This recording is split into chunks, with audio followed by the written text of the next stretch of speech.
I'm going to let you in on a little budgeting tip to kickstart improving your financial health.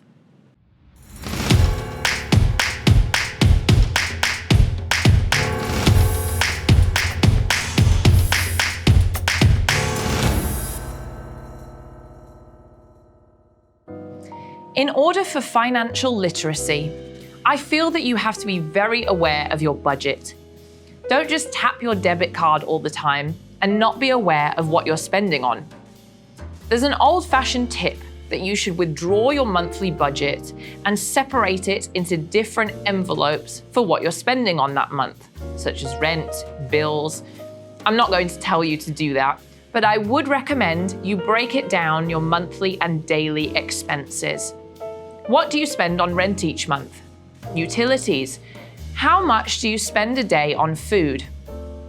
Don't forget to include your debt payments in this breakdown.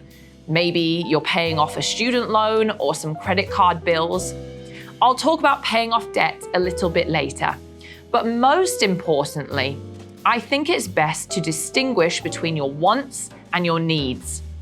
Ordering food for takeaway every night might seem like a need, but are there cheaper and better options? Breaking down your finances like this will make yourself ask these questions, and you may be shocked on where your money is going. Next up is this very effective rule I want to share, the 50-30-20 rule. This template is very easy to follow and simple to put into a spreadsheet.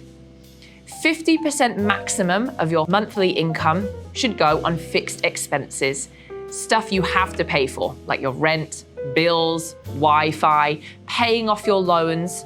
But paying off debt should not exceed 35% of this 50%.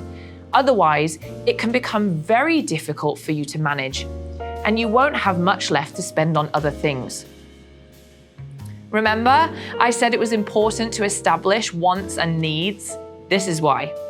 30% of your income can be spent on wants. Drinks, going out, food, hobbies, and activities. Obviously, budgeting is important, but you can still have fun in your life. And the leftover 20% can be used for saving.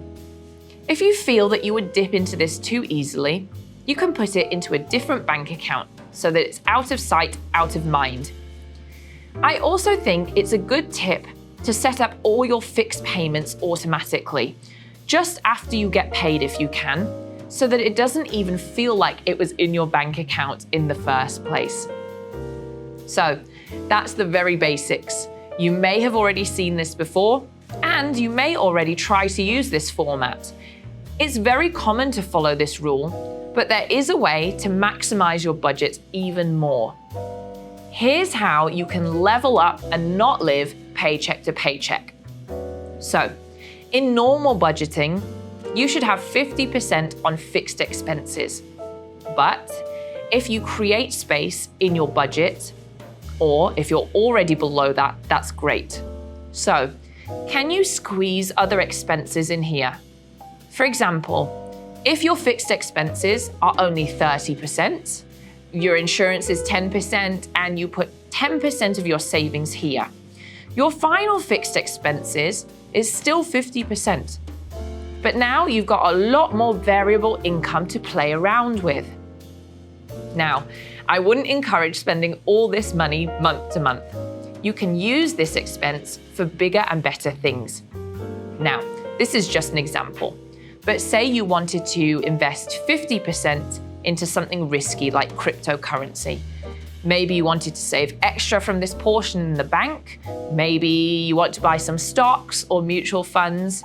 You could even put some of this money towards your future business or improving your skills.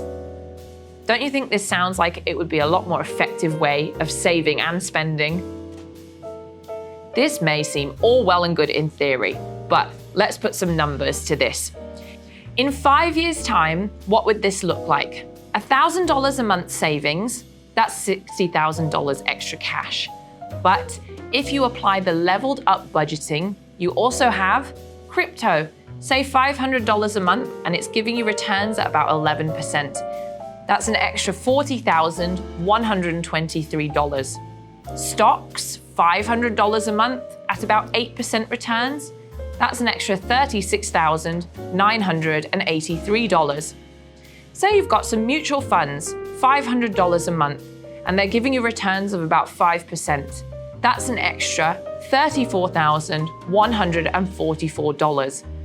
So the total in 5 years is $171,256. So you can see, it's great to level up your budgeting while you're young and when you have the extra space in your budget. Good luck.